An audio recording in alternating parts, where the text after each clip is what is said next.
ഒട്ടുമിക്ക ആൾക്കാർ നേരിടുന്ന ഒരു പ്രശ്നമാണ് കേട്ടോ. വായ്പുണ്ട് നാവിൻ്റെ സൈഡിലും ചുണ്ടിൻ്റെ സൈഡിലുമൊക്കെയാണ് ഇത് ഉണ്ടാകുന്നത്. എനിക്ക് അതിവേഗം തന്നെ സെഡ് കിട്ടിയ ഒരു ടിപ്സാണ് കേട്ടോ. അത് ചൂടുവെള്ളം എടുത്തിട്ട് അതിൽ കുറച്ച് ചെറുനീരങ്ങ നീര് പിഴിഞ്ഞതിന് ശേഷം കല്ലുപ്പ് ഇട്ടിട്ട് കുറച്ച് മഞ്ഞൾപ്പൊടി ഇട്ടതിന് ശേഷം നല്ലപോലെ ഇളക്കുക.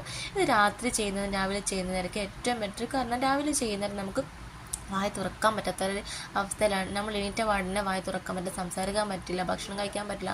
ആ സമയത്ത് നല്ലപോലെ കവിളിയതിന് ശേഷം അത് നല്ല റിസൾട്ട് ഉണ്ടാകും. പിന്നെ രാത്രി നമ്മൾ ഉറങ്ങുന്നതിന് തൊട്ട് മുൻപ് നല്ലപോലെ കവിളിയാൽ പിന്നെ വായിൽ നമ്മൾ വേറെ ഈ ഉപ്പിൻ്റെ ഒരു അംശം ഉണ്ടാകുന്നത് നല്ലതായിരിക്കും. എന്നിട്ട് കിടക്കുന്നതായിരിക്കും നല്ലത്.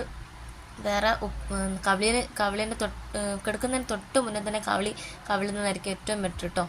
ഈ ടിപ്സിന് പുറമെ തന്നെ മോര് കുടിക്കുന്നത് ഏറ്റവും ബെറ്റർ ആയിരിക്കും. പിന്നെ നെല്ലിക്ക ജ്യൂസ് കുടിക്കാം. പച്ചക്കറികൾ ഇലക്കറികൾക്ക് നല്ലപോലെ കഴിക്കുക. പിന്നെ ഈ ക്യാരറ്റ് ജ്യൂസ്, ബീട്രൂട്ട് ജ്യൂസ്, പിന്നെ പേരയിലിട്ട വെള്ളം തിളപ്പിച്ച് കുടിക്കുന്നതൊക്കെ നല്ലതായിരിക്കും. പിന്നെ ഇത് വരുന്ന സ്ട്രെസ്സ് കാരണം കേട്ടോ. വരുന്ന കൂടുതൽ സ്ട്രെസ്സ്, ഉറക്കമില്ലായ്മ, പീരീഡ്സിൻ്റെ സമയത്തൊക്കെ വരും. പിന്നെ വിറ്റാമിൻ്റെ കുറവുകൊണ്ട് വരും. പിന്നെ സമയം തെറ്റിയുള്ള ഭക്ഷണമാണ് കേട്ടോ കൂടുതലായിട്ട് ഇതിൽ. നമുക്ക് സമയത്ത് ഭക്ഷണം കഴിക്കാൻ പറ്റില്ലെങ്കിൽ വേഗം തന്നെ പുണ്ണ് വരും.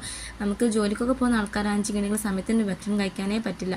അതുകൊണ്ട് നമ്മൾ ആ സമയത്ത് എന്ത് ചെയ്യണമെന്ന് വെച്ചിട്ടുണ്ടെങ്കിൽ നല്ലപോലെ വെള്ളം കുടിക്കണം കേട്ടോ. നല്ലപോലെ വെള്ളം കുടിച്ചാൽ മതി. പിന്നെ പച്ചക്കറികളും ഫ്രൂട്ട്സ്